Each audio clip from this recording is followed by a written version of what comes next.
Então, eu entrei em contato com a SOS Racismo, que é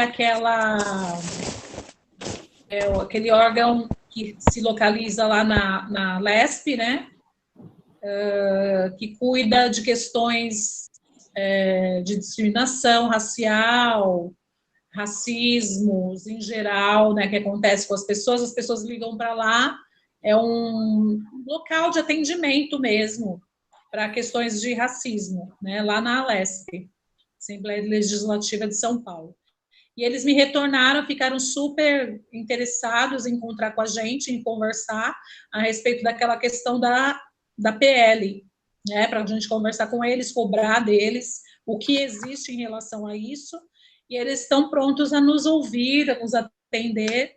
E aí eles até falaram, depois da pandemia, quando passar a pandemia, eu falei, não precisa passar a pandemia, a gente pode se encontrar virtualmente, né? A gente pode se encontrar numa videoconferência, numa videochamada. Eles, sim, pode ser também, vocês marcam quando poderia ser. Aí eu quis, né, eu até pensei em sugerir eles se encontrarem conosco hoje, mas só que daí eu lembrei, não, já tem uma pauta para hoje, né, e aí também pode ficar muito em cima, que eles me responderam, acho que foi sexta passada ou sábado, estava na página deles, aliás, eles têm uma página no Facebook, a gente pode, qualquer pessoa pode entrar e pedir para participar dessa página, curtir a página, etc. E aí eles me responderam, eu achei melhor falar para vocês hoje, para a gente determinar uma data, né, deixar ou para a próxima data do nosso encontro, para eles participarem da reunião, ou uma outra data, num outro horário. Aí vocês veem, a gente decide agora em grupo. E tem também, o Félix, meu marido, falou que tem também o Conselho de Advogados Negros da OAB, que a gente também pode pedir para se reunir com esses aí, que, segundo ele, é um grupo mais, assim, não é que é mais organizado, mas é mais enfático, é mais combativo em relação a essas questões das leis mesmo. Aí a gente pode falar com esse Conselho de Advogados Negros da OAB também. Daí vocês me falam como que pode ser, como que a gente pode fazer. A gente decide e aí agora. Vocês já querem decidir agora? Pode ser para o próximo encontro?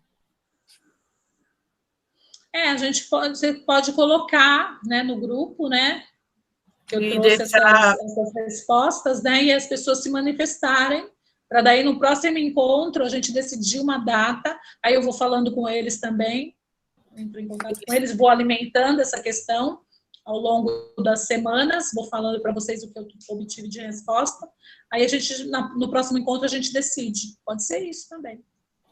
Tudo uma bem. Coisa mais... Porque assim dá para as pessoas participarem melhor, né? Fala, Gabi. Então, eu também acho, eu acho que a gente tem que fazer também estudo profundo, já é sobre a violência policial, né? Isso. Racista. Então, a gente também tem que estar bem embasado para levar isso para eles, né? Estudar o que está vindo no currículo. Eu tentei achar algumas coisas que vem no currículo da Polícia Militar. Achei poucas coisas na internet, um artigo ou outro, só com alguns dizeres. Precisa saber direito como é esse currículo, correr atrás disso. E a partir daí a gente tem que pensar em como que a gente vai apresentar essa proposta. Já tem uma PL, né? Na verdade. A gente não sabe ainda qual é essa PL aí. A gente precisa saber esse projeto de lei.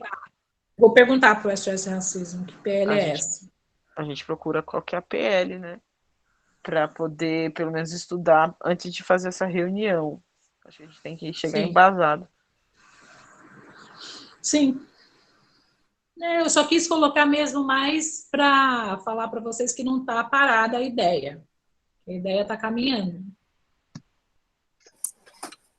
A gente pode fazer botar lá no grupo, né? Realmente, porque se for esperar até a próxima reunião daqui a 15 dias, né? Não sei, vocês que sabem. Mas pode ser, então, da próxima reunião, se vocês também acharem que está muito em cima, a gente vai... até lá, a gente tem que procurar se embasar. Sim. Então, eu já fiz um documento no Drive Em relação a isso, eu vou mandar um link. Tudo que a gente achar sobre o assunto, a gente pode colocar lá. Inclusive sobre esse projeto de lei. De quem que fez esse projeto? Olha, segundo o que eu apurei, existe um grupo de deputados na Alesp que fala sobre essas questões raciais. Existe um grupo de deputados lá. E esse grupo de deputados é que, inclusive, quem faz parte desse grupo todos partidos de esquerda, mas maioria, lógico, eles é que discutem PLs que são interessantes dentro do que eles lutam pelos seus eleitores. No caso, tem deputados que são negros, tem outros que não são negros, mas que participam dessas discussões, dessas pautas. A gente... Por esses deputados aí, por esse grupo de deputados. Depois, quando essas pautas, quando viram PL, elas precisam ser feitas por um grupo, porque um deputado só não consegue. Então, tem que ter um grupo que se junta para poder passar essas PLs. E aí a nossa ideia também era fazer um baixo-assinado, não é isso? Sim. A gente então já entendeu. A gente pode até começar esse abaixo-assinado, né, Gabi? A gente pode já começar a divulgar, será que não ou não? Dá, mas aí ia ser legal ter o número da PL para as pessoas saberem que isso pode ir para frente, entendeu? É um projeto de lei, né? Sim. Tem como entrar, será, em contato com esse grupo de deputados para a gente saber? Tem também. Só pegar o número da PL, né? Sim. Pegar o número para a gente estudar e aí a gente faz uma promoção bem legal, tipo um vídeo e tal, promove isso daí. Inclusive esse baixo assinado em todos os grupos, enfim, internet, perfis. Sim. Eu acho que essa ideia do baixo assinado a gente pode ir já começando, mas a gente precisa desse número, né? A gente falou da semana passada, a gente não pegou. Pegou. Acabou me escapando isso aí. Mas eu vejo essa semana. Obrigada, Cíntia. Assim a gente consegue já fazer o baixo assinado. E eu estava naquele curso lá que terminei, graças a Deus, lá da UFABC. Terminei, entreguei meu trabalho de conclusão de curso lá. Que bom. E aprovada. Porque, assim, eu não tenho muito domínio dessas coisas de ABNT, essas burocracias de finalização de trabalho, de formatação de trabalho. Então, o meu temor era nessa parte, que eu pudesse reprovar por causa disso daí. Mas, enfim, acho que ele levou em consideração o conteúdo do trabalho, talvez, né? E aí já está lá disponível o meu certificado. Que bom. Que bom. Eu estou mais livre agora. Que aí bom, eu sim. Traz melhor disso daí. Então eu me comprometo a fazer o baixo assinado no site da Change.org, e aí a gente, assim que a Cíntia passar o número lá no grupo, a gente já vai estudando, a gente pensa num texto juntos, e eu me comprometo a fazer o baixo assinado online lá, e aí mando o link para todo mundo essa semana. Aí assim que a gente tivesse baixo assinado legal, dá para a gente já ter uma reunião bacana, né? A gente, tantas pessoas endossaram essa decisão e tudo mais. Certo. Né? Beleza. Essa é uma sugestão. Ok, para mim até. Para mim também tá certo, tá? Caminhou. Essa questão caminhou até aqui. Então, aí a gente vai para a nossa pauta de hoje, né? Que é como se dá a formação da identidade das pessoas negras, né? E aí eu joguei lá a referência do livro Tornar-se Negro, né? Da Neuza Santos. Ela é uma psicóloga, então ela fez um trabalho de campo em cima das pessoas negras e as suas relações, né? E aí o que a gente traz aí com a psicologia, né? A gente tem o Vygotsky, que vocês conhecem, tem o Leontiev, tem a própria Neuza. O que ela fala? Que a formação da identidade das pessoas começam a partir da relação familiar, e daí parte-se, né, para a relação social.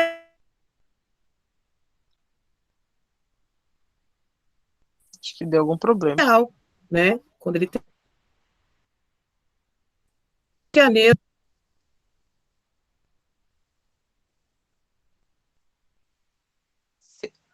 para apertar. Peraí, eu apertei um negócio aqui que não era para apertar. Não, não. Então, assim, o que a Neuza vai dizer? Né? E o que todos os psicólogos falam? As nossas relações, além das questões familiares e biológicas, ela também vai dar na formação sócio-histórica, né? E aí ela vai falar dessa questão que o negro, ele tem, por exemplo, essa relação completamente diferente da pessoa branca. Porque quando ele nasce no mundo branco, né? Uma branquitude, né? Numa questão que a supremacia traz dessa questão do branco belo, do bonito, né? Do inteligente, né? E sempre colocando toda aquela pessoa, os negros ou não brancos, né? Os pretos, como outro, né? Então, isso é alienação para Angel, né? Que você se vê no outro. E a psicologia vai trazer isso. Então, a gente já nasce no mundo branco. E ao nascer nesse mundo branco, e onde a gente não se identifica, a gente vai almejar ser o branco. E o que ela fala que é uma existência, que é uma formação que nunca vai ser alcançada. Porque como nós, pessoas pretas, vamos ser brancas, né?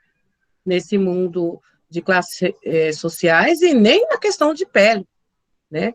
E aí, o que ela fala? Que o negro, a sua vida inteira, vai buscar a sua não existência, né? E isso acho que foi o que mais me chocou, porque aí você passa a negar a si mesmo para se representar no outro, né? E aí a gente traz isso também para dentro das nossas famílias, para dentro do ambiente escolar e para nossas vivências, né?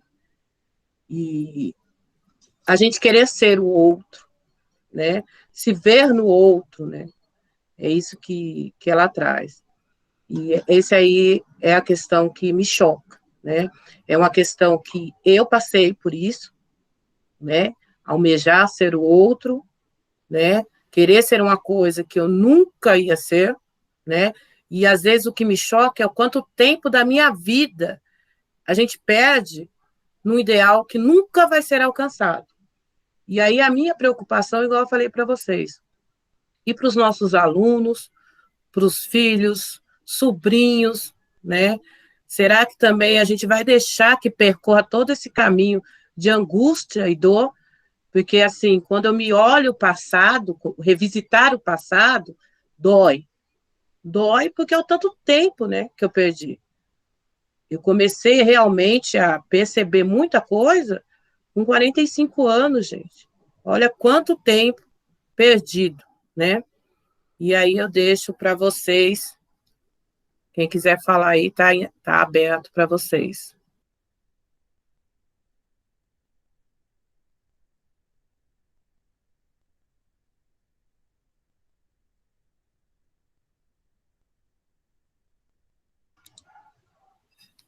Alguém?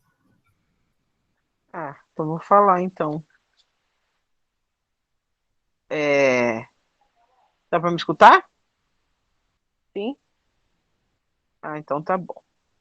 Eu fiz algumas anotações aqui eu não consegui ter tempo de ler tudo, mas eu vou falar o que eu consegui ler aqui. Ó. Então, o que eu entendi é que a Neuza Santos, nesse livro,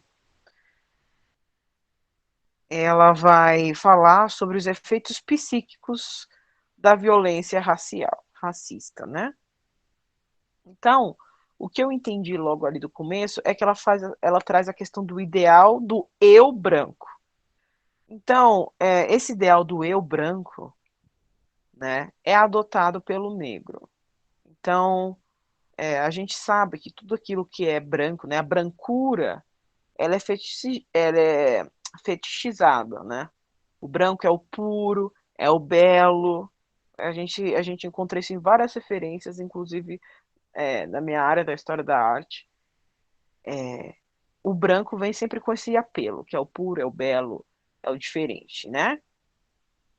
E aí, quando o negro adota esse ideal do eu branco, né?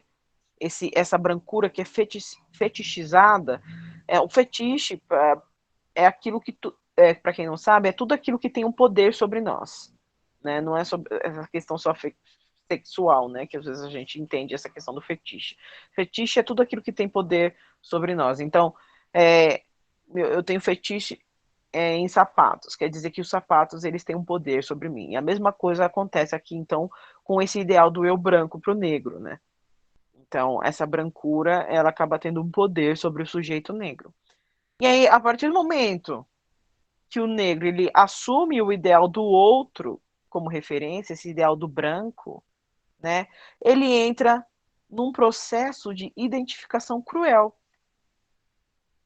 né? Então, nesse processo de identificação cruel, é onde ele enxerga o próprio corpo como um inimigo. Todos nós que somos negros aqui, quantas vezes nós já não enxergamos o nosso próprio corpo como inimigo, né? E aí a gente tentando se adequar a essa estrutura, né? A gente acaba querendo eliminar o nosso próprio corpo, atentar contra o nosso próprio corpo, porque o corpo negro aí é usado como um obstáculo para nossa aceitação. Então, por isso que é um processo de identificação cruel, porque o corpo do negro acaba sendo um próprio obstáculo para ele nesse conceito aqui, né, do mito do negro, que a gente vai falar um pouquinho mais para frente, é um obstáculo. Então, a gente, quando escuta isso, a gente sente na hora, a gente já sabe que isso é verdade. Quantas vezes a gente já sofreu na nossa vida, querendo mudar o nosso próprio corpo, querendo negar o nosso próprio corpo, né? As mulheres não só pelo cabelo, mas também pelas feições, pelo fenótipo, né? Nosso nariz, nossa boca, enfim, a cor de pele. Então, isso tudo para o sujeito negro acaba se tornando um obstáculo, né? Nesse tipo, quando a gente adota esse eu branco, né? Esse ideal do eu branco. Se alguém quiser comentar, a gente pode comentar. Vocês concordam, não concordam? Enfim, foi isso que eu fui entendendo do livro. E aí, partindo dessa estrutura, então, de que o nosso corpo é o nosso próprio inimigo, nesse processo de identificação cruel, de querer adotar um eu que não é o nosso, o eu que é o branco, que tem esse poder sobre nós, porque aí a gente já entende que ele foi construído nessa estrutura do racismo, né? Aí a gente entra num pulso de eliminar o nosso corpo. Então, alisar o cabelo, né? Atentar contra o nosso próprio corpo. Já vi, enfim, cremes para embranquecer a pele, não é mesmo? Cirurgia no nariz. Inclusive, uma tia minha já fez uma cirurgia no nariz. Por quê? Porque isso está enraizado. A gente quer mudar quem a gente é por causa dessa estrutura. A gente atenta contra nós mesmos, o nosso próprio corpo, tenta eliminá-lo. E aí surge aquela questão, não só pelo corpo, mas também pela ideologia. Já viram aquela expressão negro de alma branca? Que expressão mais racista que é essa, não é mesmo, gente? Tem até uma música, né? Um samba. Negro de alma branca pra você. Eu esqueci de quem que canta. É o Jorge Aragão, Elza. Olha lá, parece que eu falo do samba. Jorge Aragão. Boa noite, gente. Boa Ser noite. preto de alma branca pra você é o exemplo da simplicidade. Não nos ajuda, só nos faz sofrer. É o Jorge Aragão. Na música Elevador. Nossa. Isso. Então é aí que entra realmente esse conceito, né?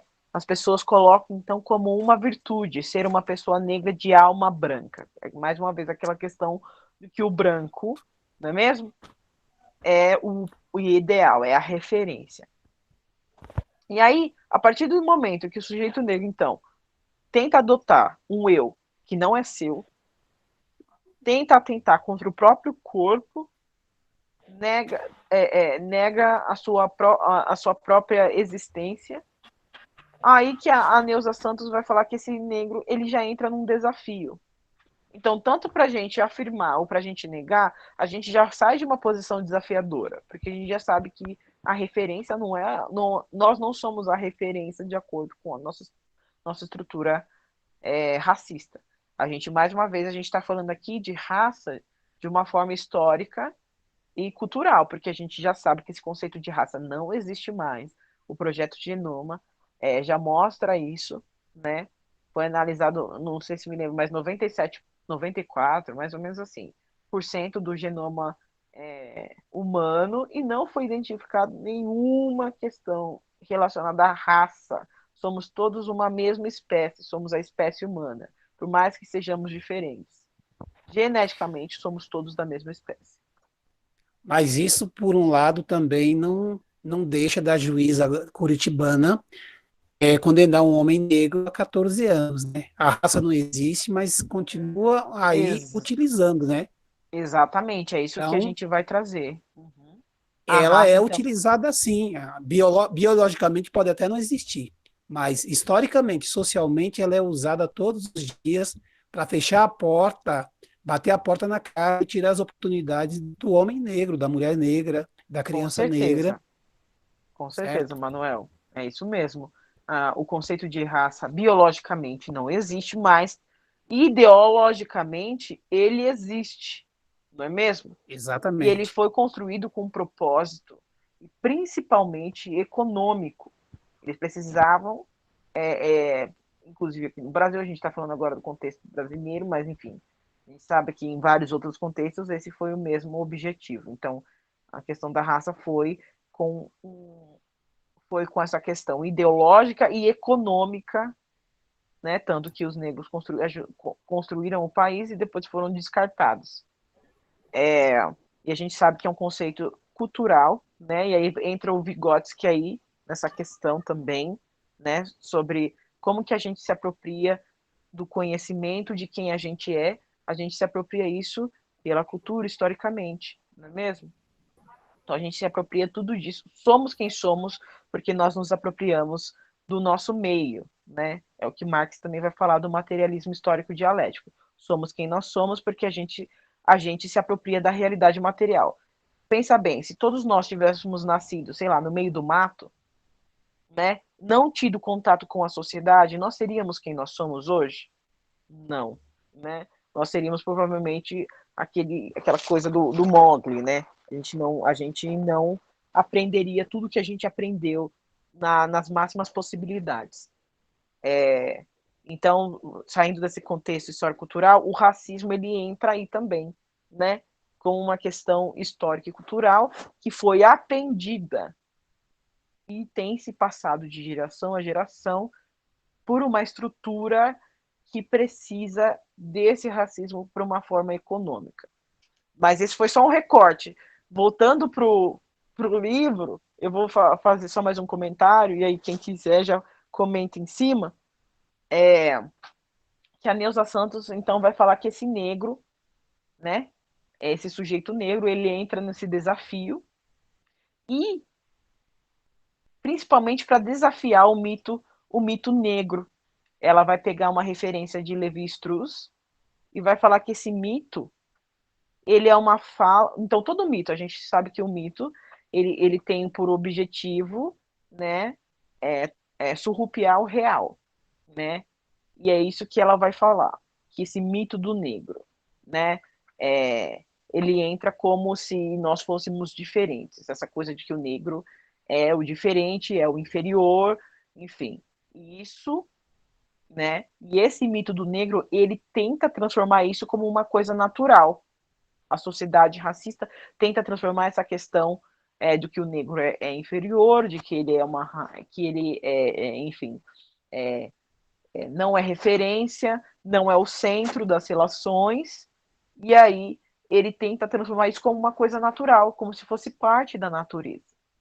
É isso que ela vai falar dessa questão do mito do negro, né? Então, as pessoas não... Pode falar, Manuel, perdão. A referência, quando vem, é na questão da inferioridade. É o bandido, é sempre suspeito. Nunca alguém que faz algo que edifica. Isso fica para o branco, certo? Para o civilizado. A gente é como incivilizado, bárbaro, animalesco. Inclusive na questão, aproxima muito a questão do animal, até nas relações sexuais. Então, não há humanidade no negro. A humanidade passa para o branco. Ele é a referência. E o ideal desse homem negro é alcançar esse homem branco, é imitar esse homem branco. Então, é algo esquizofrênico, porque ele não tem base no próprio negro. Certo?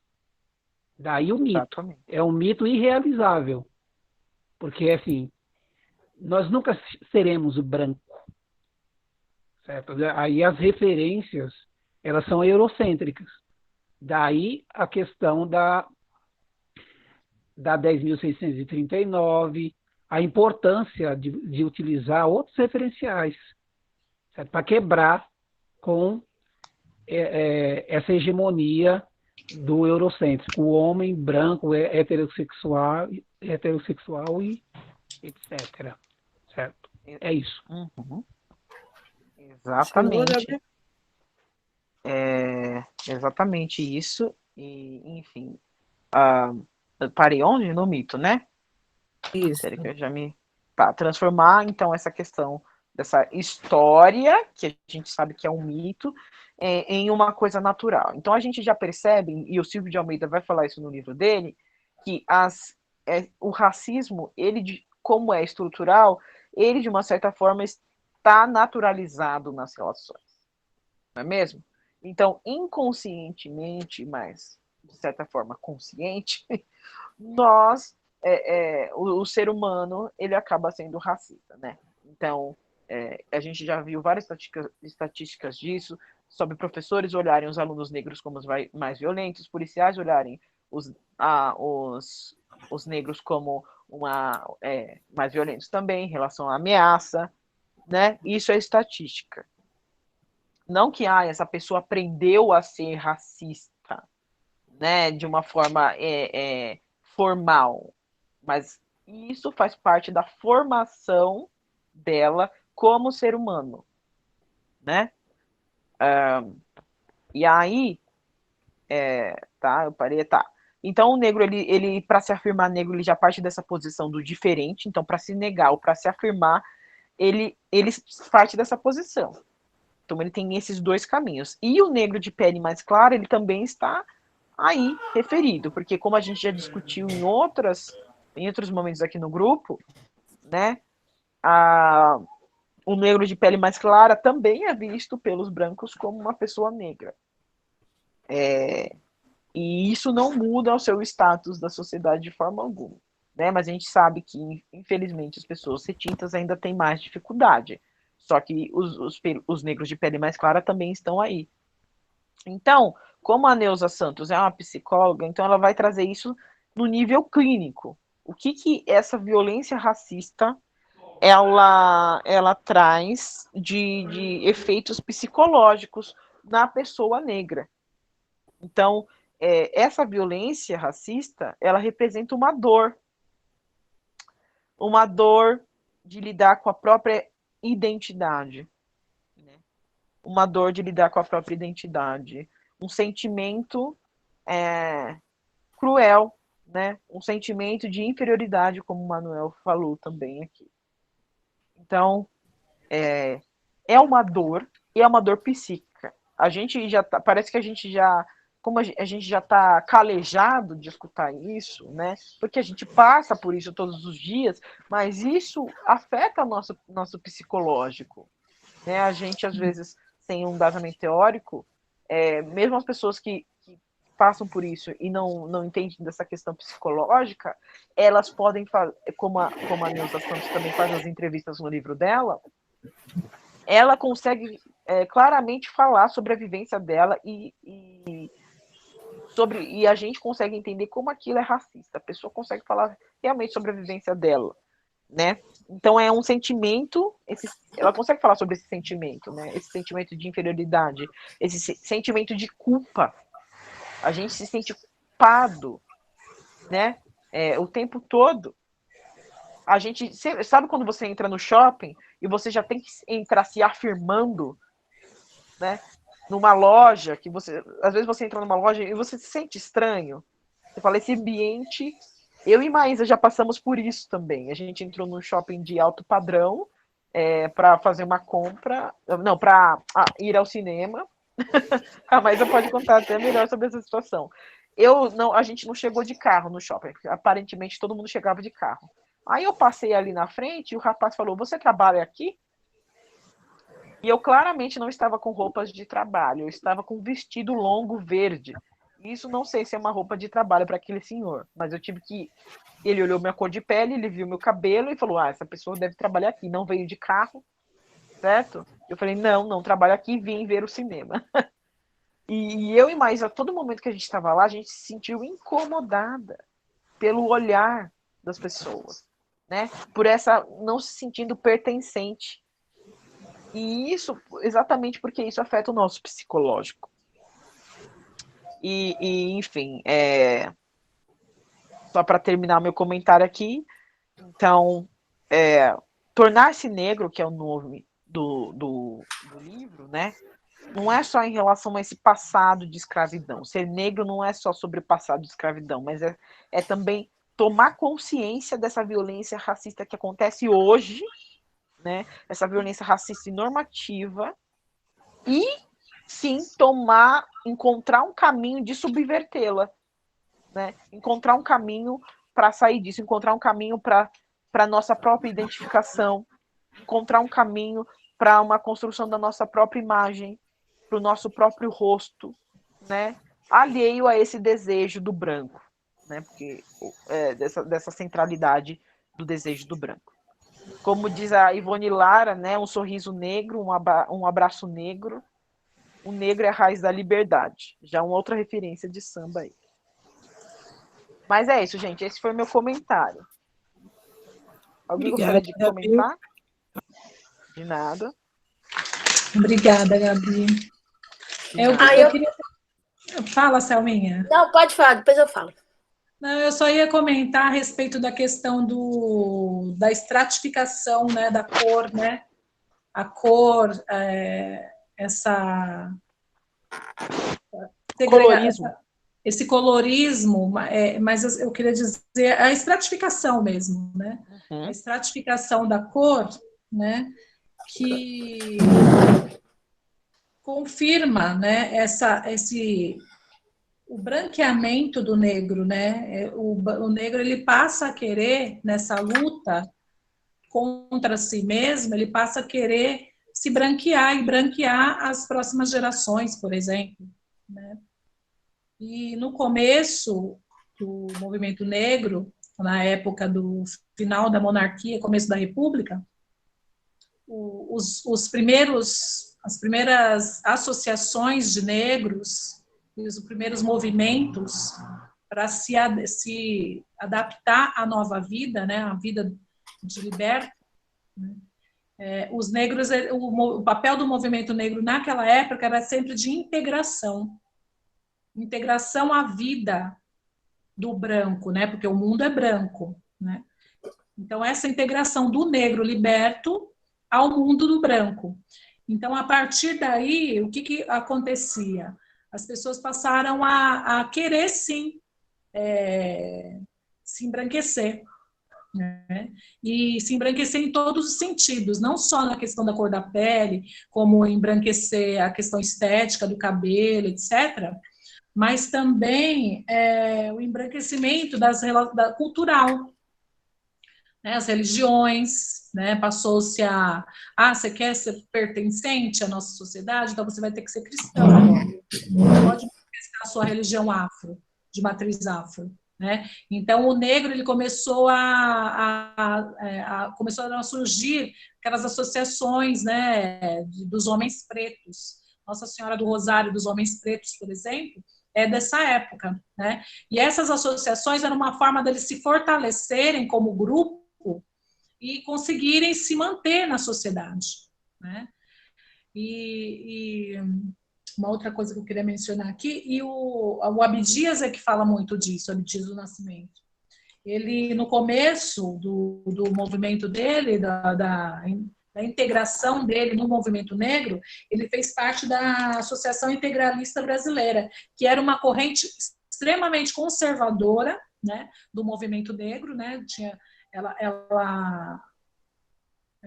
Ela foi o início, né, dos movimentos negros, né, do que é o MNU hoje, do que é a U Negro hoje, né, mas só que era totalmente diferente, era bem conservadora, mas a gente não pode negar o valor dessas associações, né, desses movimentos aí, que tiveram um grande papel, né, para esses grupos, esses agrupamentos, mesmo que na religião cristã, foram de grande valor, porque o negro ele necessitava se divertir também, e era proibido, foi legalmente proibido de se divertir, de jogar capoeira, de cantar as músicas dele em público.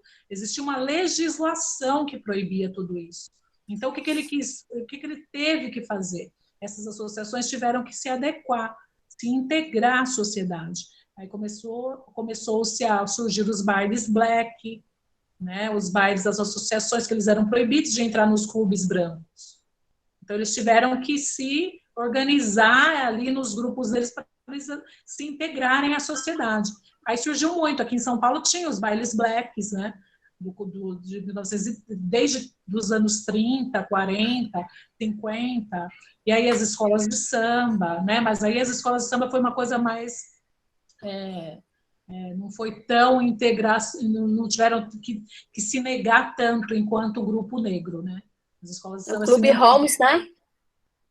Não entendi isso. O Clube Holmes, eu levei um tempo para descobrir que o Clube Holmes era de origem negra. É negra, exatamente. Os bailes de associações e bailes, né, que tinha dos grupos da sociedade, dos grupos negros, dos negros que se ascenderam socialmente também, os negros que conseguiram se manter e passar da vida de escravizado para assalariado e se ascenderam socialmente. Então, eles tinham que ter uma vida cultural, eles tinham que... Daí foi aí que eles se integraram dessa forma.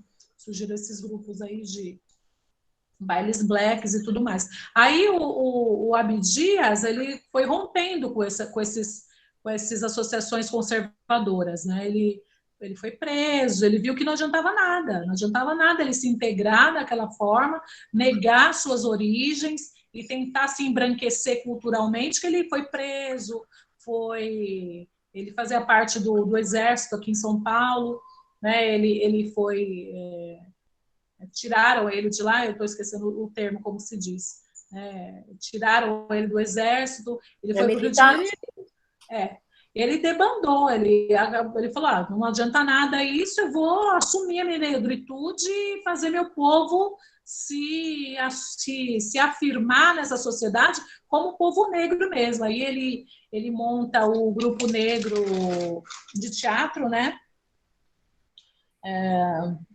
Teatro negro, né? Teatro experimental negro, né? Porque na época precisava de atores negros e brancos faziam o papel de negro. Absurdo. Então, Abdias, ele foi assim de importância assim fundamental na parte cultural, né? Para a integração do negro, né? Na parte cultural e religiosa. Depois ele foi deputado federal por 2 vezes.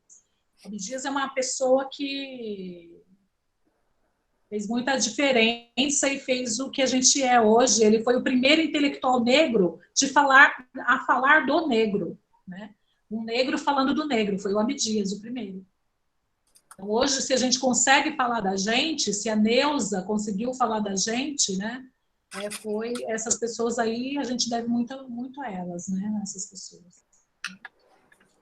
É isso que eu queria só falar. Assim, eu estava pensando no o próprio título do livro, né? O próprio título do livro é uma coisa assim que é para chamar bem a atenção, porque é como se você não tivesse nascido negro, você se torna negro, né? Eu entendo isso como uma necessidade de aceitação.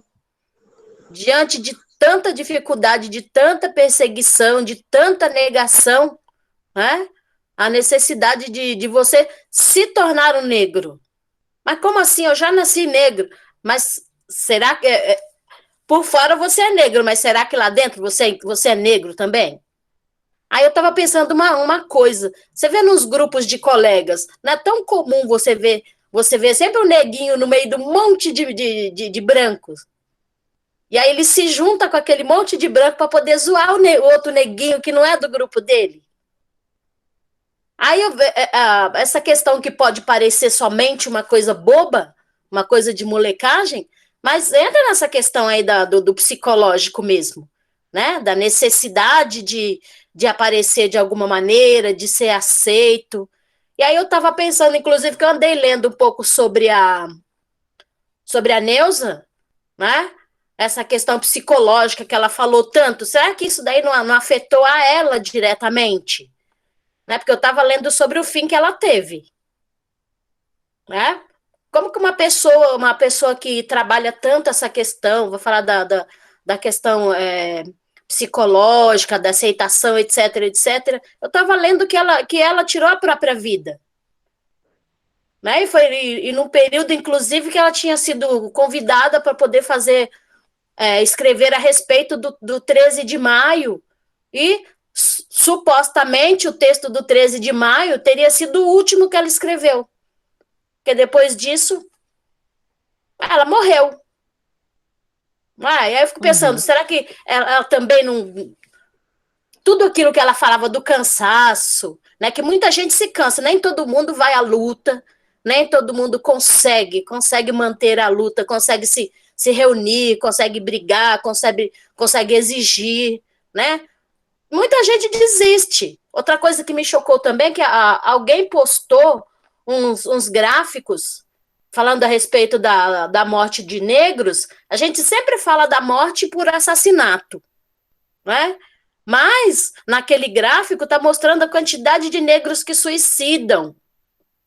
Eu fiquei chocada com aquele gráfico, porque eu sempre pensando assim de morte por falta de condições de uma vida melhor, assassinato de polícia, né, perseguição, essas coisas. Aí quando eu vi aquele gráfico mostrando a quantidade de negros, e principalmente jovens negros, que se matam, né, eu fiquei muito, muito triste. E aí depois eu fui lendo a história da Neuza também, eu vi que ela morreu do mesmo jeito, né? Não foi doente nem nada, ela se mata.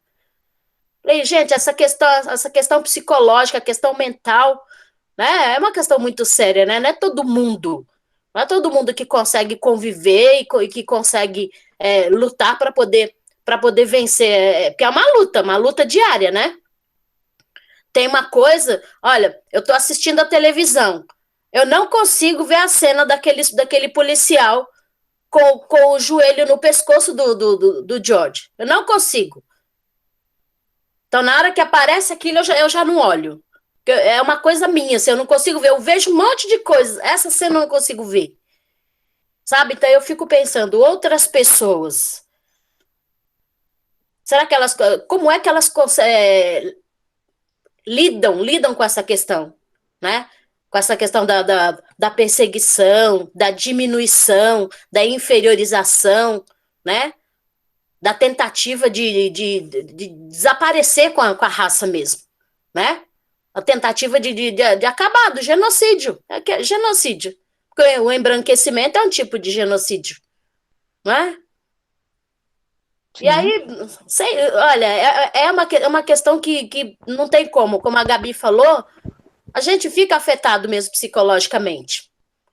Ela falou sobre quando a pessoa entra numa determinada loja, que ela mesma começa já a ficar como que já está esperando que vai vir uma fila para poder ficar perseguindo a gente, né? Eu também já senti isso. A gente já entra esperando que alguém já venha se propor a ajudar, mas não com a intenção de ajudar, mas sim de vigiar. Eu tenho esse sentimento também. Sabe, mas será que eu consigo conviver com isso? Eu consigo, né? E eu me preparo, se alguém fizer tomar alguma atitude, eu vou me defender. Mas eu acho Selma, que a gente não já entra consegue? bem armado, né? Então, a gente é ruim isso, você saber que tem que ruim. estar sempre se armando. Parece que a gente está sempre esperando que vai acontecer alguma coisa. Vai acontecer. É igual a sua mãe, quando te abençoa, quando você vai sair, que ela já fica com o coração ali apertado, sabe? Como se ela não soubesse, será que ele volta? Então, isso daí é muito doloroso. Então, eu entendo como que tem gente que não aguenta. Tem gente que fica meio grogue, né? Aí eu fico pensando, será que foi isso que aconteceu com a Neuza também? Não sei, né? A questão porque eu vou continuar procurando, pesquisando para ver se descubro alguma coisa, porque é muito estranho, você é a pessoa que ajuda tanto, que com as palavras dela, com as pesquisas, com as orientações, a pessoa está ajudando para a gente poder se encontrar, para a gente poder ver no nosso caminho, para a gente poder buscar uma aceitação, a luta, etc, etc. De repente a pessoa, desistiu de lutar. Como que acontece isso? Eu não sei. Então, Selma, Selminha, pode falar, Manuel, depois eu comento. há uma cobrança muito grande, principalmente para as mulheres negras. Elas têm que ser fortes o tempo todo. O pessoal esquece da questão da humanidade. São seres humanos. Chega uma hora que é luta diária. Chega uma hora que a pessoa dá cabo. Então são várias mortes, são as mortes simbólicas, certo? Quando você entra em determinados locais, são os olhares que te condenam o tempo todo, certo? Que está sempre te observando, certo? Está sempre achando, é um olhar de suspeita. É complicado. Você não tem liberdade nenhuma. Você entra no lugar, as pessoas estão sempre te olhando. E você sabe que não é um olhar de seja bem-vindo, é um olhar de desconfiança. Certo? Para nós, resta isso.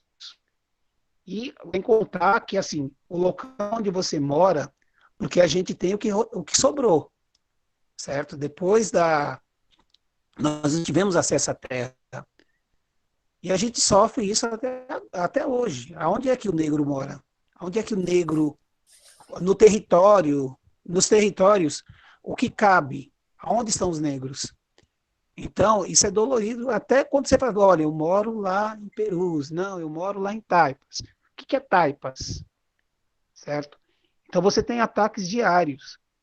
É o motoboy que é humilhado, certo? É o cara que é julgado e pega 14 anos porque é da raça negra, certo? E outras, tem atrocidades, são atrocidades diárias. Diárias. Basta ver hoje no jornal o número de desempregados e as polícias estão batendo, e quando você bate o olho, quem são? São os nossos irmãos. Então, o desemprego, a pandemia, ela tem cor. O ranking aí que nós temos aí de mortes, quem é que morreu mais? Quem é que morreu mais aí? Foram negros, certo? Então, é complicado. Então, essa questão da Neuza é o extremo. Pensa o que essa mulher passou toda, numa sociedade racista, certo? Onde a mulher recebe esse racismo em dobro. As oportunidades, no caso, é sempre empregada doméstica. Eu até indico para nós discutirmos o livro da Preta Rara, Eu, Empregada Doméstica, que é interessante os relatos que tem. Porque é uma herança da escravidão. Herança da o serviço doméstico é a herança da escravidão. E nós temos como herança também, esse é o seu lugar. É o lugar de subalterno. É isso que resta para a gente. E é exatamente isso que a gente não quer. Para o branco, é advogado, é médico, etc. Para o negro, não, você vai ser o faxineiro, você vai limpar a sujeira que o branco faz. Certo? Então a gente tem que romper com essa lógica. Ok? Sobre a Neuza, né? Ela acabou se suicidando. Ela, enfim, não tinha marido, não tinha filho, ela tinha mais condições financeiras. Só que ela fala sobre essa questão da gente lutar, inclusive no livro dela, né? Ela vai falando sobre isso.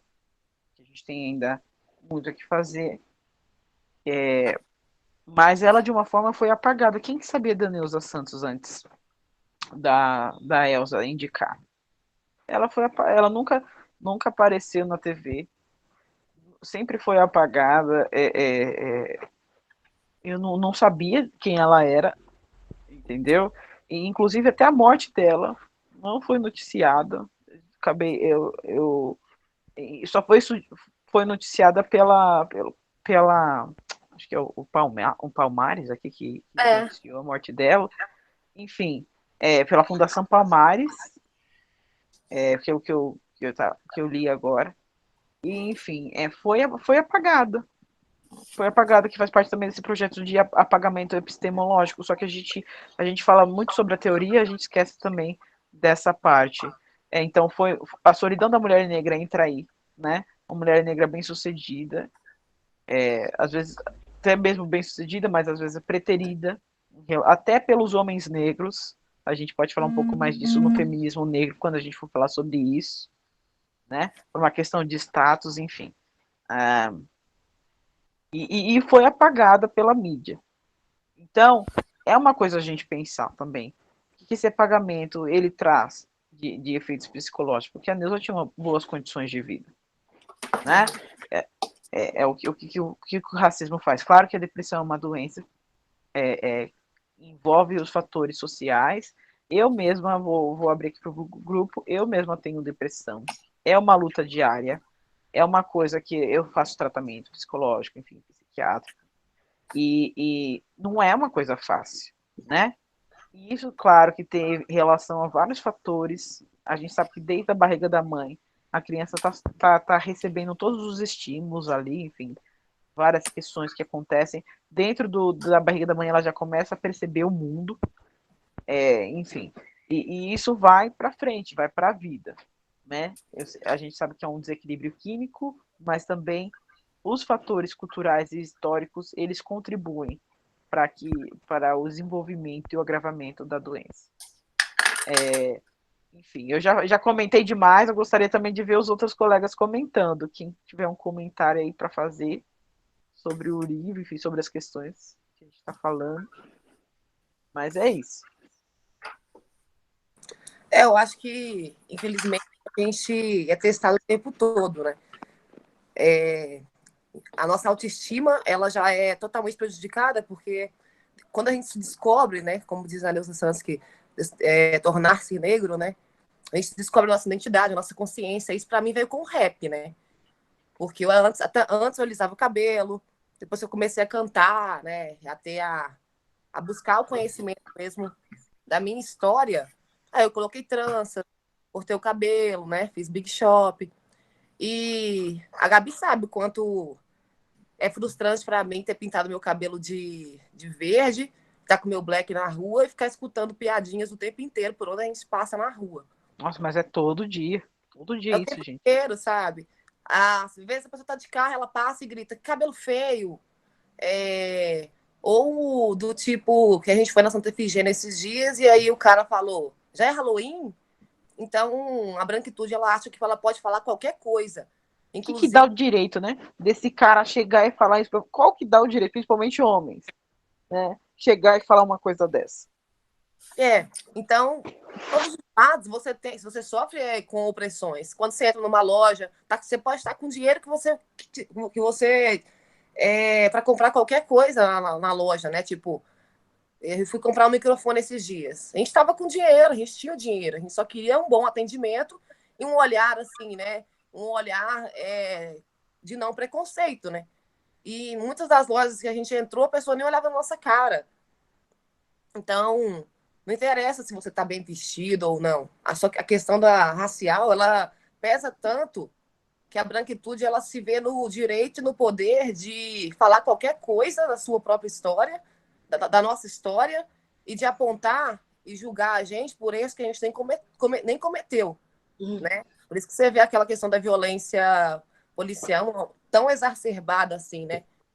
O rapaz, esses dias eu vi uma publicação também que ele foi comprar um relógio para o pai dele na Renner, de R$300, e ele saiu de lá com 2 seguranças, achando que ele tinha roubado, né? O tempo todo você entrar, estar com as mãos visíveis, o tempo todo você entrar e, tipo, não comprei nada, estava só olhando. Coisas que a branquitude não faz, porque para eles sempre foi tudo muito certo. Para eles é tudo tão mais fácil e eles podem fazer o que quiser, pintar o cabelo, usar o cabelo da forma que quiser. Eles até usam tranças, porque para eles é certo usar tranças também. Se apropriar também da nossa cultura e são olhados daquela... Se eu coloco trança, muitas vezes já me chamaram de maloqueira, né? Ou perguntavam como eu lavava o meu cabelo. Se for uma mulher branca que coloca, ela é vista como estilosa. Ela vai conseguir trabalhos de fotos, porque, ai, nossa, que linda. Agora, Exótica, né? Exatamente. Felizmente é isso.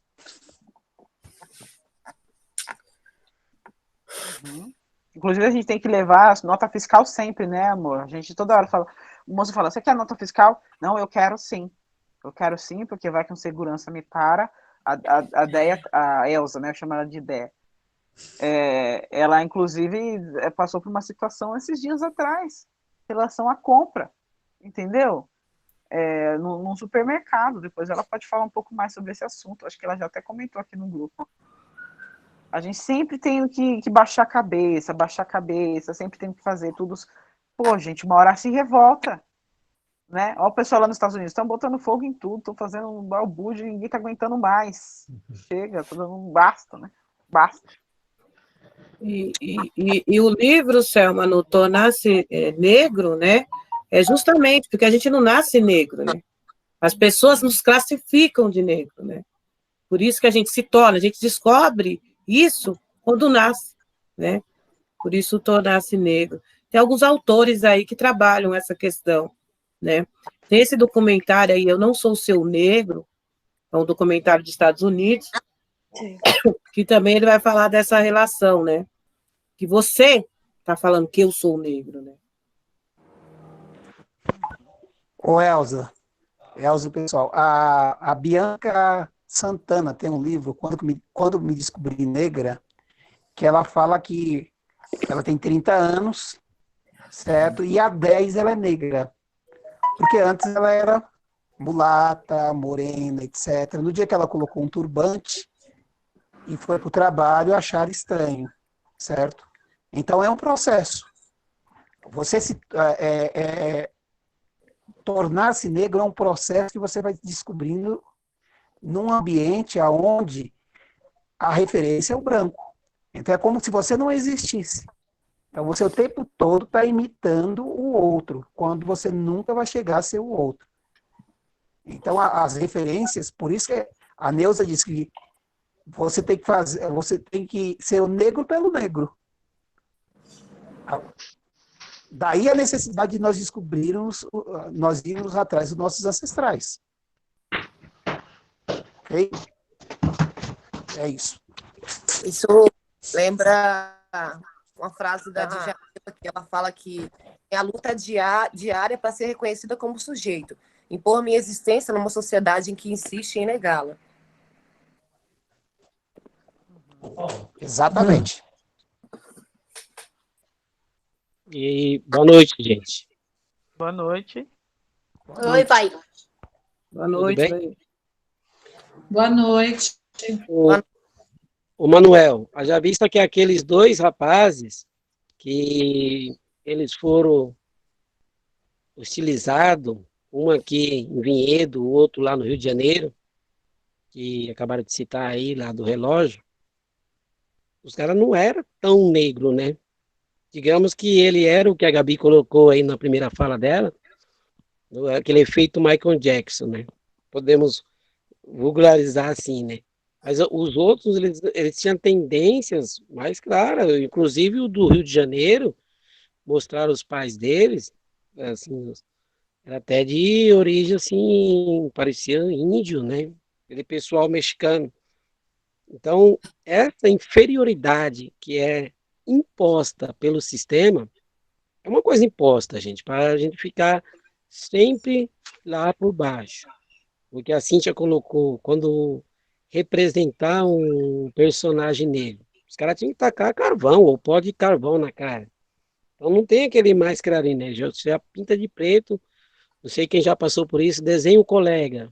Aí, se um branco for desenhar o negro, minha irmã contava essa história, o moleque já pega o lápis preto, que é para pintar mesmo de preto. Não, não é o marrom, não é o extinto cor de pele, é o preto mesmo. Então, essa coisa eu entendo que ela é imposta pelo sistema. Para quê? Para inferiorizar o negro, que aí entra na parte psicológica aí da coisa, né? Psíquica. Você está sempre sendo jogado para baixo, sempre você não vai conseguir. Foi o que o cara citou lá em Viana. Vocês nunca vão morar aqui. Vocês nunca vão ter aí que ele aponta para a pele, né? Que é uma forma de sempre estar inferiorizando, para a pessoa estar sempre submissa. Estando submissa, aí o sistema acaba dominando. E qual que é o sistema? O sistema, ele é regido pelos brancos, né? Então, os brancos têm os direitos, os brancos têm autoridade sobre, e é passado para aqueles que se simpatizam, até mesmo, de algumas vezes, muitos negros, né? O Brasil é Foi corrente, né, pô? outra coisa que a Gabi colocou aí, que essa pergunta, eu passei por isso no shopping, se foi no sábado, não me lembro se foi na sexta ou no sábado, que minha esposa estava na loja, e eu aguardando ali na loja, né, esperando, aí sempre vem aquele, ah, você trabalha aqui? Vocês já viram essa pergunta sendo feita para um branco? Dificilmente, né? A gente está do lado ali de um branco e é um branco e um negro. Ninguém vai no branco e pergunta, você trabalha aqui? Na hora, né, que nem diz a Selma aí, que minha mãe me deu muita educação. Mas dá uma vontade de você ser hostil com a pessoa, né? Porque não vai num branco, não vai numa pessoa que está, né, ali, ou não importa como está vestida, como foi colocado aí, mas vai no negro, vai na essência da pele ali, justamente para hostilizar. Mesmo se a pessoa não trabalha ali, mas ele vai estar psicologicamente sabendo que aquela loja não é para ele, que ele é visto ali como um empregado, que ele é visto ali como uma pessoa inferior, né? Então Você não, você pode não falar. tem cara de quem tem dinheiro para comprar. Exatamente. Uma certa feita, só que para falar o que a menina relatou aí, que esse fato de não ter dinheiro, não, de ter o dinheiro e não ser visto como a pessoa que tem condições. Nós paramos logo quando inaugurou o West Plaza, tinha uma choperia lá em cima, no piso superior, e parou eu e meu compadre uma vez. Lá meu compadre tinha acabado de sair da terra de casa, foi mandado embora. O cara tava só com nota, naquela época só tinha nota de 50, era máximo. Mas mesmo assim, o pessoal, nós pedimos um chopp escuro para chegar na mesa, foi mais de meia hora e ainda não veio.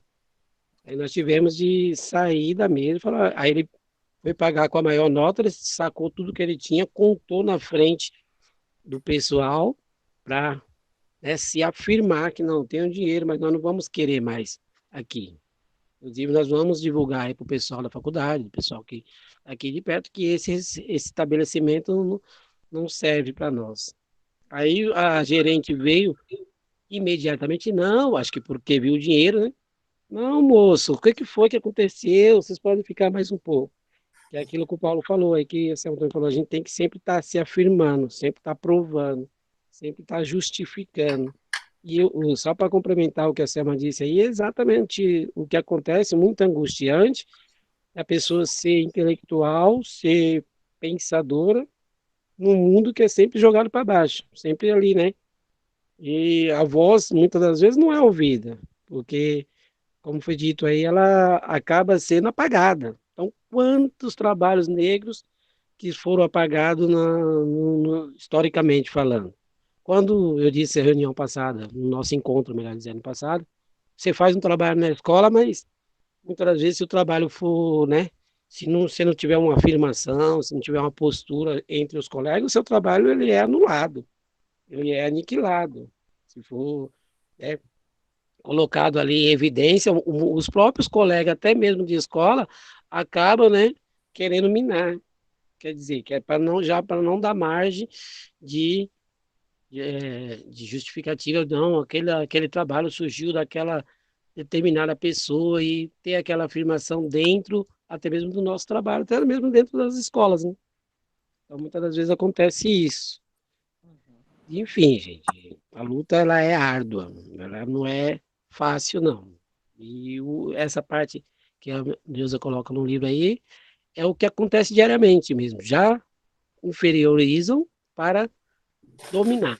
Dominar financeiramente, emocionalmente e principalmente subjugar, né? Pessoa, você não é o primeiro, você vai ter que ser o segundo, mesmo quando tem uma pessoa em destaque, né? Nós vimos muito isso na escola, até o fulano conseguiu, né? No caso do Ivaí, até o Ivaí conseguiu lá da infância, que é porque até o neguinho conseguiu, né? Até aquela pessoa que é inferior conseguiu, e você não consegue. Então tem muito isso, infelizmente, cruel É o... dentro. Pode falar. Pode falar, desculpa. Não, não, já estou concluindo já. Dentro da sociedade, que é o que o Silvio coloca no livro dele mesmo, é estrutural. Por que é estrutural? Porque o sistema precisa se manter financeiramente escravizando alguém. Quem que vai ser escravizado? Vai ser o branco? Não, quem vai ser escravizado vai ser os inferiores. Quem são os inferiores? Supostamente, para eles, os negros. São a maioria inferior. Então, tem que continuar sendo escravizados, sendo, né, a parte inferior da coisa, que é o serviço braçal, na nossa grande maioria aí, de 80%, 90%, como foi colocado aí, sequência do serviço doméstico. E se tiver no prédio, se uma negra estiver no prédio, você trabalha do quê? Aqui de doméstico? Ela pode ser ela pode ser a dona do estabelecimento, mas para ela vai vir que ela trabalha de doméstico. É isso.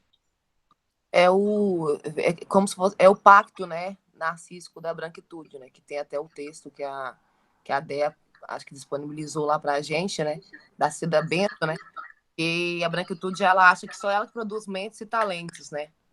Então a negritude ela é sempre vista em todos os lugares, mas acaba ficando ausente, né, apagada. Já a branquitude nunca se vê, mas está sempre presente. Então, até quando a gente ganha alguma coisa, eles nos deslegitimam, né? Como teve no BBB a Selminha, né? Que ganhou. Muita gente ficou falando, ganhou porque fez a vítima, ganhou porque o pessoal ficou com dó. Então, o pessoal nem viu a trajetória dela, né? Esse é só um exemplo, assim, que eu estou dando, né? Exatamente, já justamente para essa pessoa não servir como exemplo que foi colocado aí, como exemplo de coisa boa. Tipo, até quando a gente ganha, é como se a gente perdesse, né? Porque a gente não tem o nosso mérito. Eles acham que a gente não teve o mérito de chegar ali, né? Então, por muitas vezes a gente acaba sendo silenciado e a nossa história é apagada, né? E quantos textos, né? E quantos livros aí que não foram apagados, né? E que não estão em bibliotecas para não chegar a acesso a outras pessoas terem um conhecimento, né? E a gente vê que a gente é capaz, porque a gente sabe que a gente é capaz.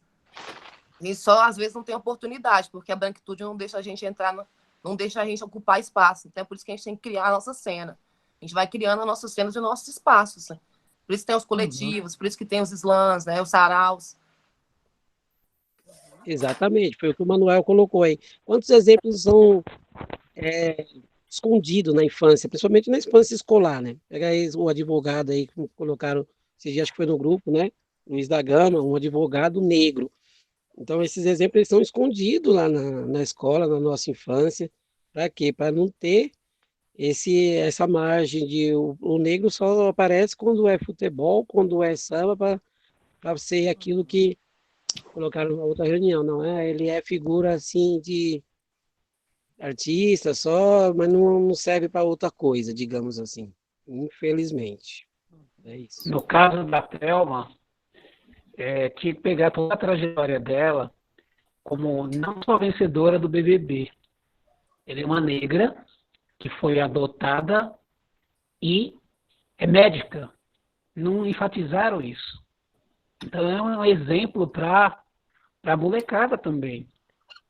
Que você pode ter outras opções além de artista, de jogador de futebol. Exatamente. Então, isso era uma injeção de ânimo na garotada. Veja só, ao contrário, destruíram aí, não pegaram ela como exemplo. Então, ela ganhou, não, deve ter ganhado pela cota. Então, é o coitadismo, o vitimismo. Vítima nós somos do sistema opressor, do sistema que não deixa a gente em paz em momento algum. Mas nós somos vencedores. Nós estamos na resistência há séculos. Há séculos nos matam e a gente ressurge diariamente. Certo? E outra coisa que nós precisamos mudar aí também, pensando aqui no nosso grupo coletivo, né, é dominar o espaço acadêmico de mestrado e doutorado, gente. A gente tem matéria aqui para mestrado, doutorado, dissertação, livro, tem as universidades federais, tem as estaduais, que tem projetos só para professor, né? Então, vamos começar montando projeto, pega a ideia, um assunto, igual o Ivaí falou Aí não esqueci não, vou colocar lá, viu? Da questão do silenciamento dos professores negros, isso dá um projeto de mestrado, tá? Então, assim, vocês vão falando os temas, isso é projeto, gente. A gente pode até se organizar aí para vocês, quando abrir, ou já deixar pronto já um pré-projeto, para tentar alcançar as universidades aí e tomar e começar a ocupar esses espaços acadêmicos também, né? Porque ainda é muito pouco, principalmente as mulheres negras.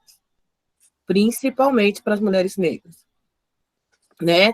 O espaço ainda lá acadêmico dos professores docentes, tem um professor que é especialista em cotas, ele faz esse levantamento, é Juarez, acho, não lembro o nome dele inteiro. E aí eu perguntei dessa relação num curso que ele estava fazendo, como que as cotas, né, representavam dentro das academias, e qual era o papel da mulher dentro dessa academia. Ele falou que as cotas estão alcançando a graduação bastante, que hoje você já olha as universidades, eu estou falando federais e estaduais, tá?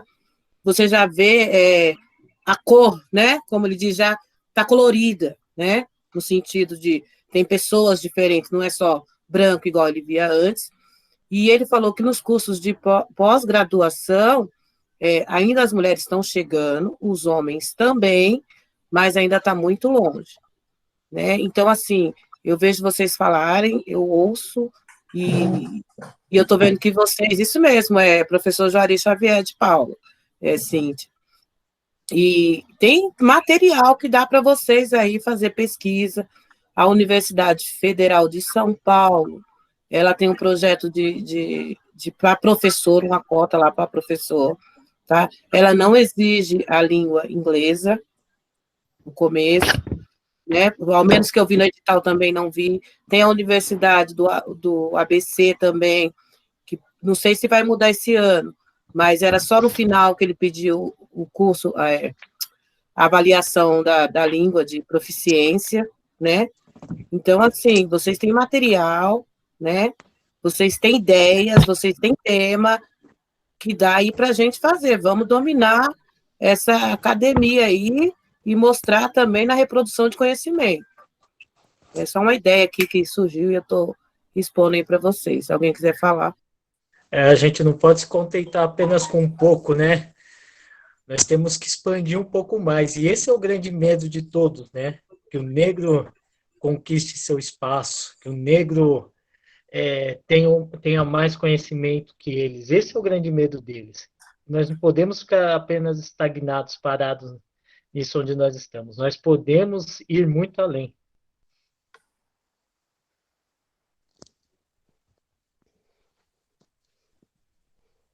Alguém quer mais falar?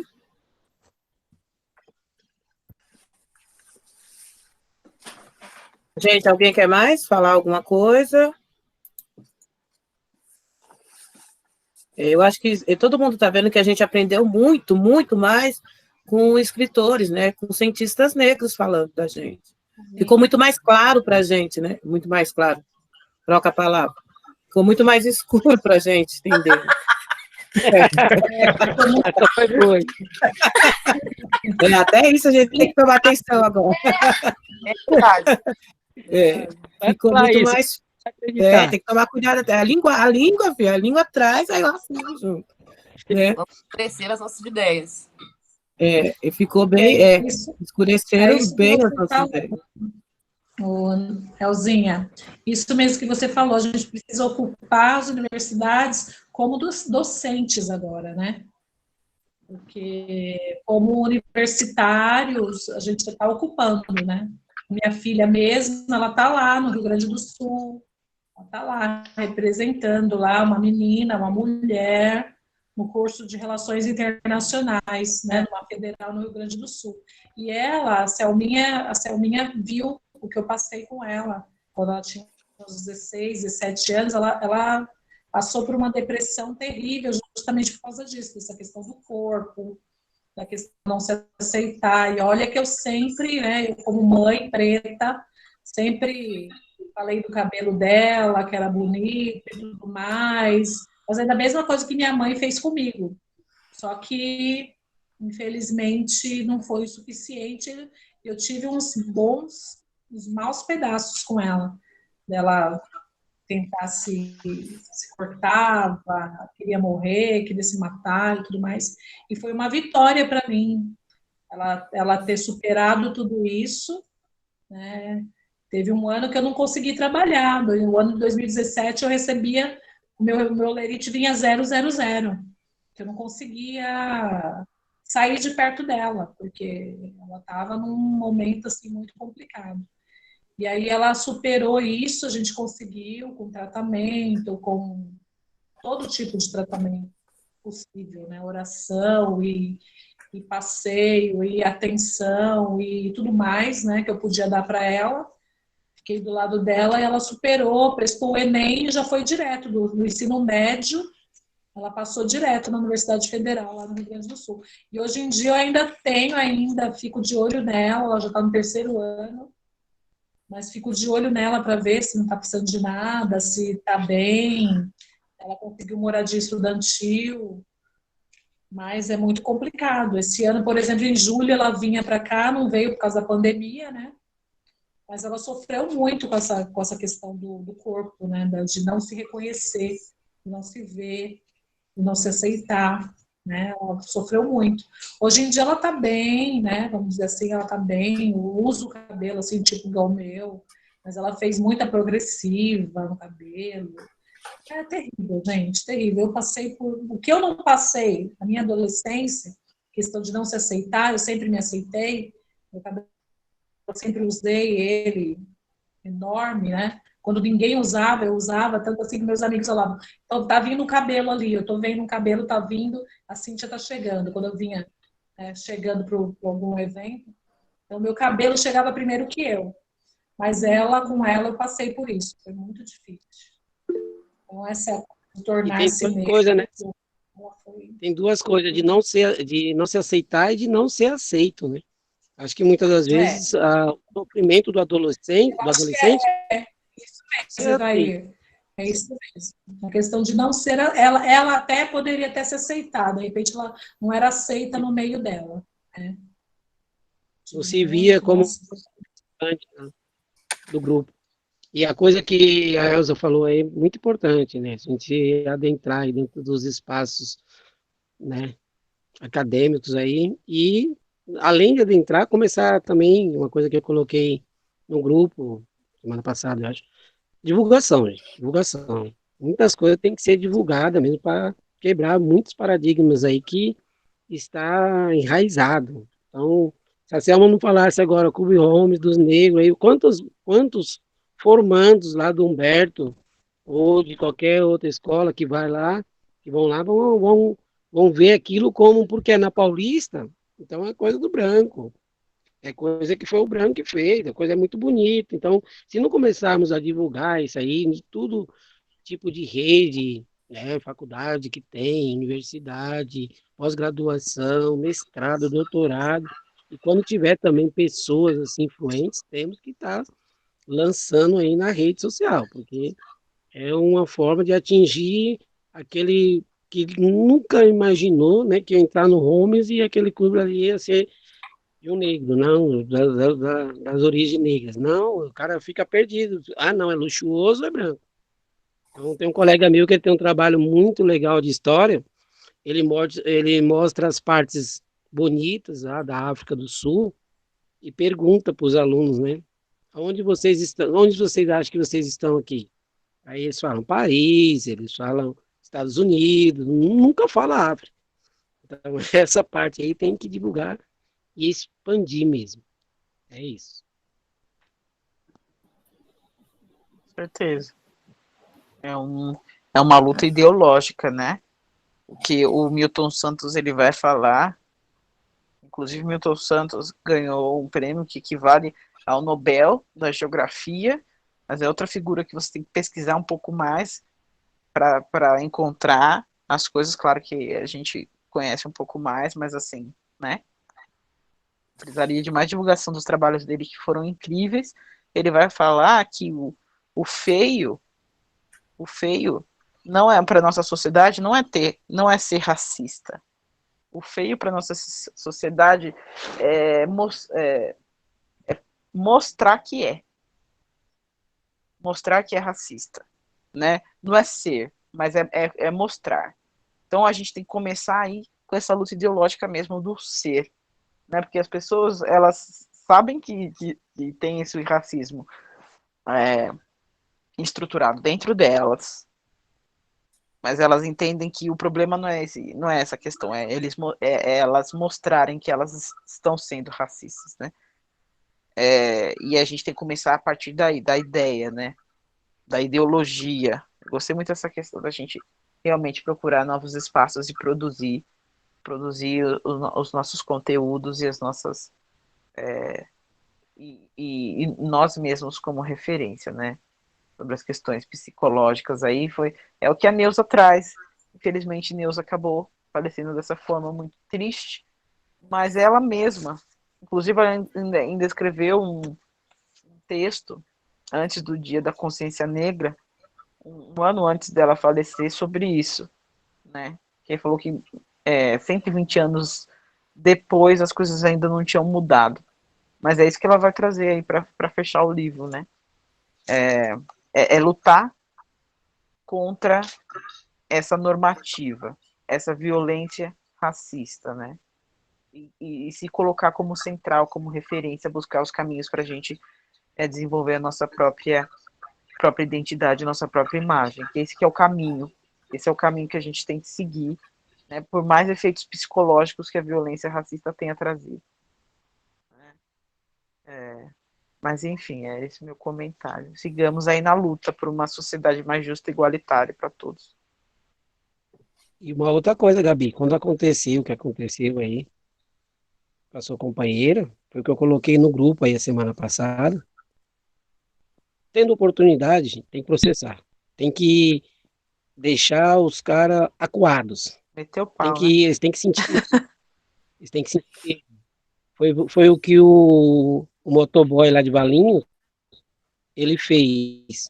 Contratou um advogado negro, o advogado já falou que vai entrar com um processo criminal e o outro tipo de processo lá também de injúria. Tendo oportunidade, mesmo que não for a via, vai acabar de existir esse tipo de piadinha, é Halloween. É a tua mãe que está aqui para ser Halloween. Então tem que ser radical. Não, a gente A gente o confrontou no momento que ele falou com o cabelo, ele falou, vai fazer o quê? Vai me bater? Não sei o que, não sei o que lá. Como sendo homem, né? Ele se sentiu nesse direito, duas mulheres aí. Mais uma questão para a gente comentar, né? Que além de sermos mulheres negras, ainda somos lésbicas. Mas ele se sentiu no direito de falar, né? Vai fazer o quê? Vai me bater? A gente falou, pô, eu falei, Maísa, não, vamos ficar calma, mas daqui a pouco eu não aguentei pra falar. Cara, todo dia que a gente passa aqui é isso.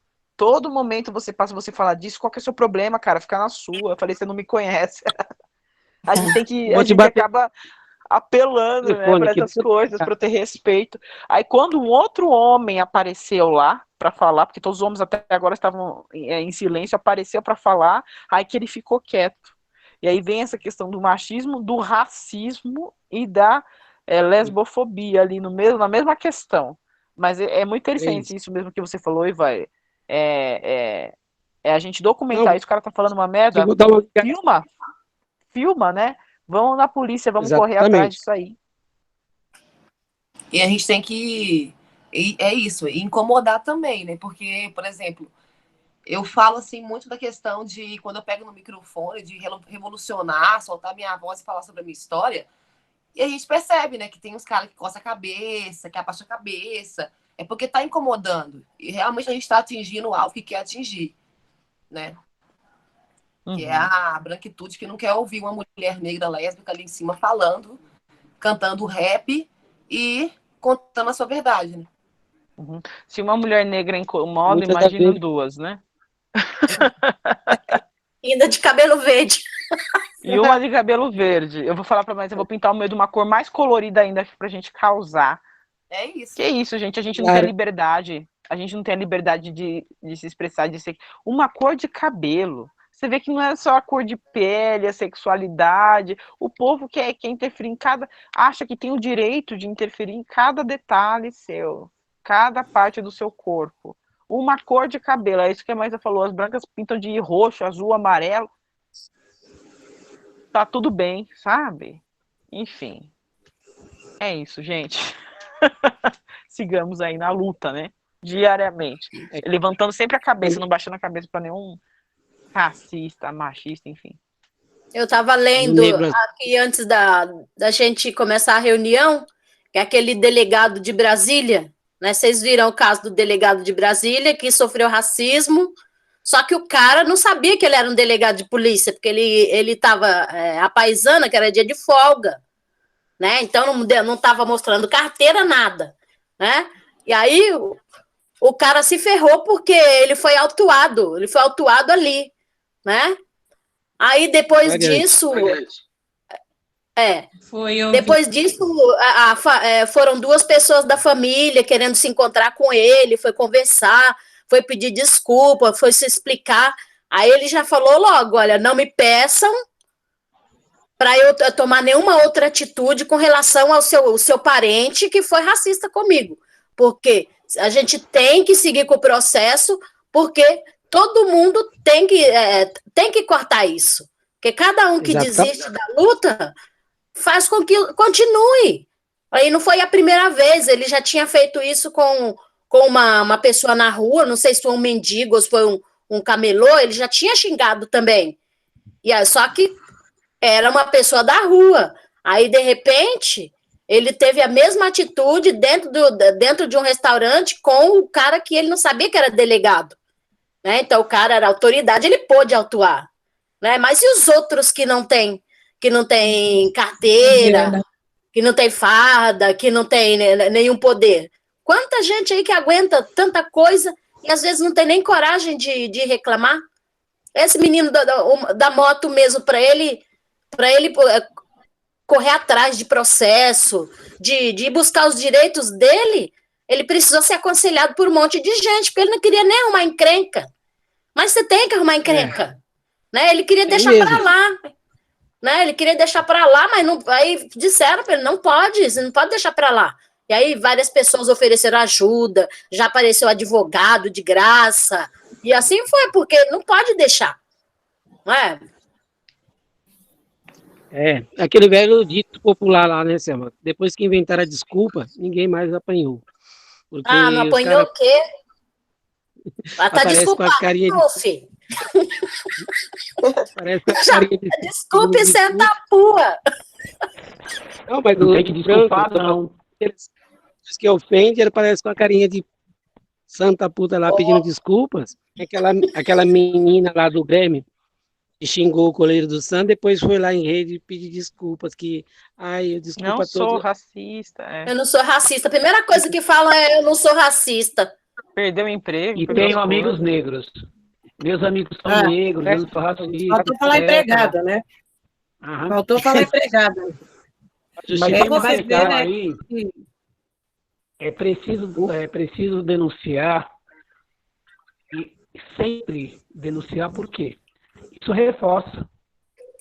Se não Exatamente. fizermos isso, as pessoas vão acostumar.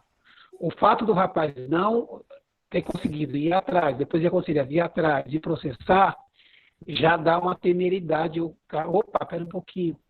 Porque, na realidade, racismo é crime, gente. E crime tem que se combater com a lei. Não tem que pedir desculpa. O cara tem que ser preso. É crime inafiançável. Então, a gente tem que parar com essa balela de assim, não, vou lá, o cara pediu desculpa, é a questão moral, é a questão cristã. Cristão, os cambal. E se fosse o contrário? Se fosse um negro, é mecana. E, enquanto como o negro cara é branco, também tem que pensar na questão do racismo estrutural, né? Até Exatamente. para impedir que ocorra novamente, né? E é incrível, né, que a gente percebe essas pessoas brancas, racistas, homofóbicas, né, genocidas, e a identidade que a maioria das pessoas negras quer ser, na questão de alienação, na questão de ideologia, é ser igual a esse. Por isso que a pergunta é: quem quer ser igual a quem, pelo amor de Deus? Ser igual a quem? É um branco colonizador que destruiu povos inteiros, indígenas, no mundo inteiro, e fazia disso de filmes de faroeste. Ladrões, né? né? Ladrões, Mas eles né? negam, né? eles negam o tempo Olha o que todo. faz com a gente, olha o que continua fazendo, e fica naquele seu pedestal lá, se achando a supremacia do mundo. Né? Mas isso eles Então, negam o tempo todo, porque o bandido é o indígena, é o negro. Então você procura um bode expiatório. Então o branco ele se coloca num pedestal de superioridade e as luzes eles colocam como herói e nós como os bandidos, certo? Veja a atrocidade que fizeram, a quantidade de pessoas que morreram no continente americano e eles não estão nem aí. Veja o que fizeram, o que a Europa, os países europeus fizeram nos outros continentes. Odeia, tem uma palavra para isso que você falou, que chama mimetismo, que é quando a pessoa, o que se adapta é o que sobrevive, né? Então, essa questão do colorismo, principalmente ela acontece em países de colonização europeia, que chama de pigmentocracia, onde as pessoas de pele retinta, elas, enfim, são mais discriminadas, tá? As pessoas em que se chamam de pretos, de pardos, né? São os negros de pele mais clara, eles são mais tolerados. Aí, só vamos salientar a palavra tolerados, não quer dizer que eles são aceitos, mas eles são mais tolerados por essa sociedade. Então, aí que entra o colorismo. Depois eu mando para vocês também um artigo sobre colorismo lá, essa questão da pigmentocracia. Mas os negros de pele mais clara são mais tolerados dentro da sociedade. E aí, qual o porquê desse mimetismo, né? Para poder se adaptar, porque a partir do momento, como que a Neuza fala, que ele adota esse eu branco, que é cruel para ele, mesmo sendo cruel, por que ele adota? Porque tem a questão do mimetismo de se adaptar. O que se adapta é o que sobrevive. Infelizmente, isso que está no imaginário, né? Isso que vem. Só fazendo uma correção aí na palavra, tolerância, tá? essa palavra é suportar, aceitar. Essa palavra é uma palavra que já subentende que se eu te suporto, eu sou superior a você. Então, acho que tem um livro do Racismo Religioso, que ele vai falar da intolerância religiosa, e ele consegue fazer essa relação de tolerância, né? Supõe que eu tolero, que eu suporto você, que eu aceito. Essa palavra já tem uma questão de relação de dominação, né? Mas é exatamente isso que então, foi essa questão que eu quis trazer. A questão da tolerância. Isso, né? Por isso que eu É isso falei, que eu tô falando. salientar essa palavra de tolerância, porque não de aceitação, mas realmente isso de tolerância, de se achar superior, mas eu vou ali tolerar aquela pessoa negra, pelo menos a mais clara. Não, é porque às vezes a gente... não de você, eu tô falando da palavra tolerância, que às vezes a gente fala, né? Nossa, vamos ser tolerantes, não sei o que, com a diversidade, né? Então, a gente também está reproduzindo um discurso de dominação, né? Porque supõe que a gente não tem que tolerar nada, a gente tem que respeitar, cada um dentro da sua cultura, do seu espaço, dos seus ritos, né? É por isso que eu estava falando Olha, dá para fazer um pré-projeto de mestrado das palavras da língua portuguesa aí, ó, pessoal de português. Mas já tem isso. Se tolera, você é um incômodo. Pessoal de português aí, ó, vai fazer um pré-projeto das palavrinhas. Eu nunca quis nem que usassem essa palavra comigo, de tolerar, e muito menos de falar que somos todos iguais. Eu não sou igual a ninguém. Eu não sou igual a ninguém. Verdade, mas tem que me respeitar do mesmo jeito. E eu tenho que respeitar o outro do mesmo jeito. Eu não sou igual a ninguém, gente. Nem entre nós, os pretos, quem dirá entre os outros. E ninguém é igual a coisa nenhuma. Mas a gente tem que respeitar do mesmo jeito. Tem que ter empatia, sim. Né? Ué, eu acho que o negócio é você ter respeito. Pronto. E foi, Cintia? Eu falei que você sempre falou contra essa história de tolerar. Que tolerar? Você sempre falou. Mesmo, não quero que ninguém me tolere. Ela já baixou. Não, eu sempre fui... Nessa questão aí, nessa questão, eu sempre fui grossa mesmo. Uma vez uma pessoa lá na escola, que eu não vou falar quem, mas todo mundo que trabalha lá sabe, né? Veio falar para mim, eu te amo de paixão. Eu falei, o que eu ganho com isso? Aí quase chorou, só grossa. Você acabou de falar que você ama esse negócio aí de paixão, que você ama maçã de paixão, você ama aquele sapato de paixão. Então eu fui reduzida a um sapato, a uma maçã, a uma coisa qualquer. Então eu falei, você banalizou o amar de paixão. Então a pessoa quase chorou, porque eu fui grossa. E aí, outra vez, a pessoa fez um comentário. Fez um comentário falando da mãe branca do filho. Porque a mãe preta do meu filho, para poder falar como a pessoa era confiável, como isso e aquilo, sabe? Como se não fosse normal preto ser confiável, como se não fosse normal preto ser coisa boa. Aí eu brinquei com a pessoa, falei, você tá ouvindo o que você tá falando? A pessoa, ela não admite que estava tendo uma fala racista. Mas eu falei, do jeito que você está falando, parece então que é uma coisa tão espetacular quando você acha um preto que é de confiança. Que eu posso deixar a chave da casa na mão dela. Sabe aquelas coisas? Então isso quer dizer que com os outros pretos é melhor você esconder a chave, senão vai roubar suas coisas. Mas sabe aquelas coisas, né, que as pessoas falam, mas elas não percebem que elas estão falando? É a normatização, né, das falas. Tomar banho. Olha, eu tenho... Minha mãe me deu muita educação, mas tem hora que eu não uso, não. Não dá. Tá certo, tem que falar mesmo. Erguer a sua voz, como diz Bell Hooks. É isso aí. Alguém mais? Só uma coisa aí, Elza, que o Manuel falou, que é importante, porque quando tem a lei que nos protege e não se faz a lei, acaba sendo neutralizada, né? A lei vai morrendo aos poucos. Então, é por isso que tem que usar a lei, sim, ao nosso favor, como ela já é ao nosso favor. Toda vez que tiver uma chance de usar, ou de ameaçar de usar, mas tem que, porque senão vai neutralizando, ela vai minando, ela acaba ficando encostada, como são os projetos que a Cíntia falou que tem lá na Câmara dos Vereadores, que os caras acabam encostando porque ninguém, né, articula, ninguém quer usar, ninguém mexe com aquilo. Vamos deixar então quieto. Então, a lei também do antirracismo, se não for, né, usada, acaba sendo neutralizada. Só isso.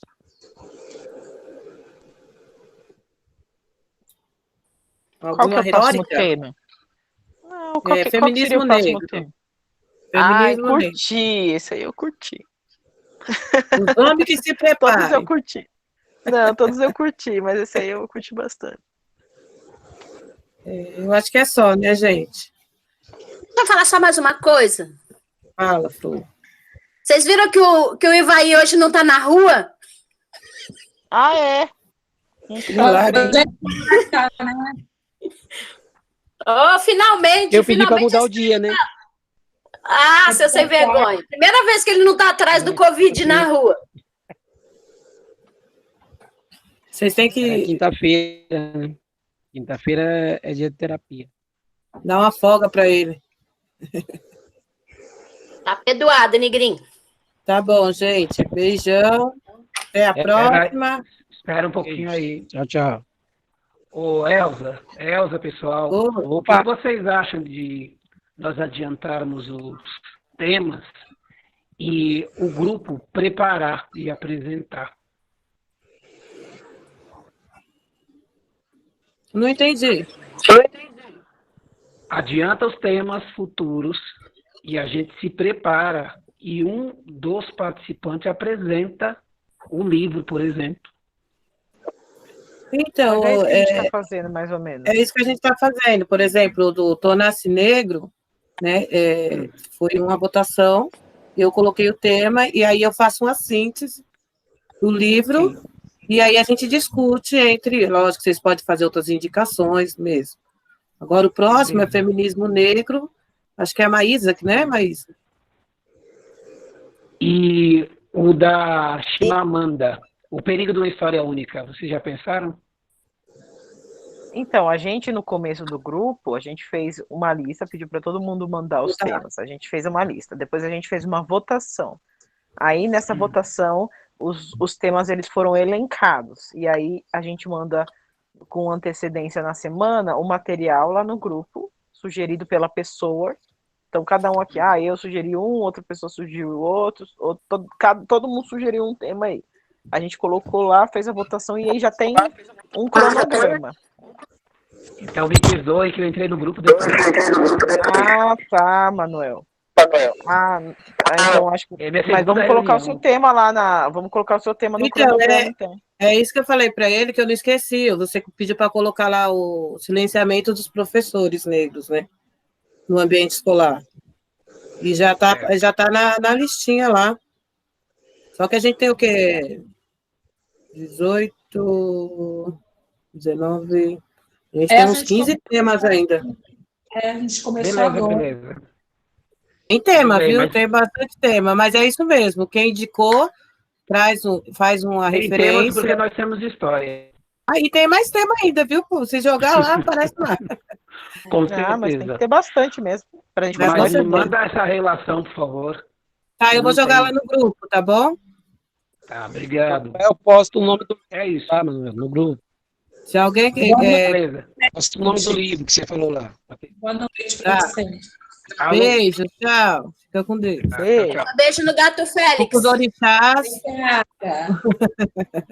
Gente, deixa eu só contar uma coisa. Vocês viram o que a polícia fez lá em Minas essa madrugada? Não. Invadiram lá onde moram os quilombolas para poder fazer reintegração de posse? Nossa, eu não vi isso. Eu tinha visto no Maranhão. Não, foi lá em Minas. Minas com chama o Campo Grande. Campo Grande é o nome do quilombo? Do acampamento deles, mas fica lá no sul de Minas. E os caras chegaram na madrugada, em plena pandemia, né, para poder fazer isso. São covardes demais, tá louco. Já para não ter reação, né? Meu Deus. Vamos aí. Vamos que vamos, estamos na luta. Tchau, Resistência. gente. à palavra. Tchau, Vou trazer tchau. mais informações sobre o SOS, tá? E o conselho lá da OAB, dos advogados negros. Tá bom. Beijo. Tchau, gente. Tchau, Tchau. beijo, pessoal. Fiquem com Deus. Se cuidem. Com Deus. Mas...